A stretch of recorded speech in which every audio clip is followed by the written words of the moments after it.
Salut Nico. Bonjour à tous. Bonjour. Du coup, je voudrais te poser quelques questions sur tes sessions, comment tu prépares tout ça. Bah écoute, vas-y. Donc, peux-tu te présenter en quelques mots? Ouais. Alors, je m'appelle Nicolas Lévin, pour ceux qui ne me connaissent pas encore.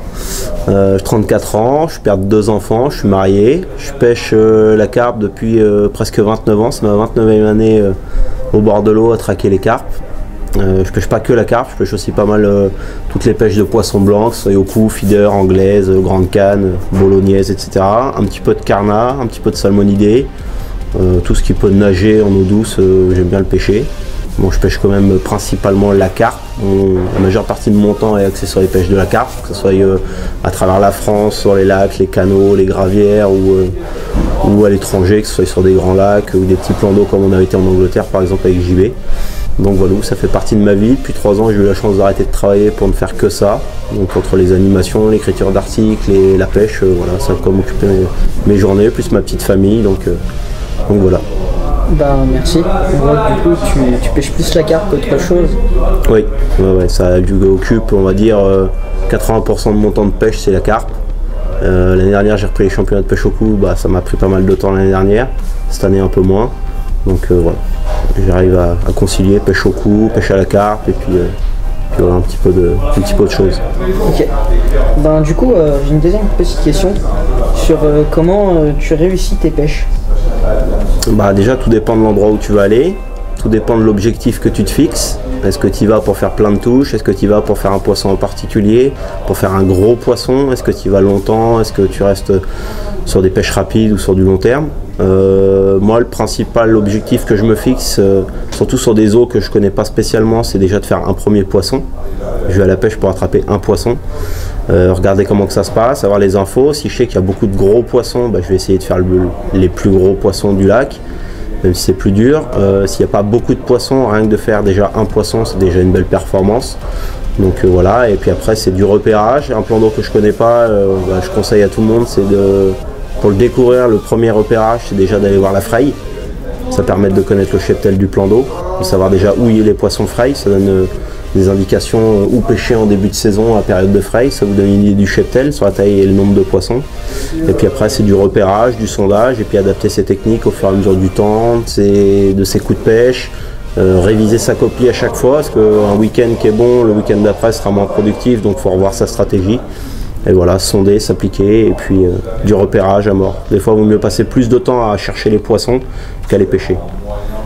Est-ce que des fois, il faudrait faire plus de bruit pour chercher le poisson, et ensuite, ça pourrait donner? Sur certains plans d'eau où la navigation, par exemple, est autorisée et qu'il y a beaucoup de pression de pêche, ça peut être intéressant au départ de faire tout ce que tu as à faire avec le bateau, de trouver des spots qui sont pas forcément très très loin, et après en action de pêche, de pêcher avec un bateau amorceur qui est plus discret ou pêcher du bord. Mais c'est vrai que le sondage avec l'éco-sondeur, l'aquascope, tout ça, c'est quand même plus facile de retrouver des taches, des grouinages, des choses comme ça. Après, quand on sait les pêcher du bord, les poissons, on limite les bruits, quoi. Il y a juste un plomb qui tombe à l'eau, quelques billes au cobra. C'est quand même beaucoup plus discret qu'avec le bateau. D'accord. Du coup, on voit que pour toutes les pêches, il faut faire attention, bien regarder, bien observer. C'est la base. On va dire que sur une semaine de pêche, par exemple, sur un grand lac, il vaut mieux passer 3 jours à pas pêcher et à chercher les poissons. Et moi, quand on pêche et qu'on pose son matériel, on sait qu'on pêche sur les poissons, parce que si on pêche dans une zone où il n'y a pas un poisson, on a beau s'appeler Pierre-Paul Jacques, on ne fera pas de poisson. Ok, merci. Du coup, on va passer à la 3e question. Donc, comment détermines-tu tes bons spots? Ça dépend pareil de la saison. Forcément, l'hiver, on va pas forcément pêcher les mêmes spots. On va trouver des zones abritées des vents froids, des zones ensoleillées la journée qui prennent quelques degrés, des zones de tenue, des choses comme ça. En début de saison, on va s'approcher des frayères parce qu'à un moment donné, les poissons vont y aller. Au printemps, ils se réveillent gentiment, ils vont aller dans des baies ensoleillées peu profondes où ça se réchauffe vite. L'été, ils vont chercher par exemple les arrivées d'eau, les zones oxygénées. Donc ça va surtout dépendre des saisons, du cheptel du plan d'eau.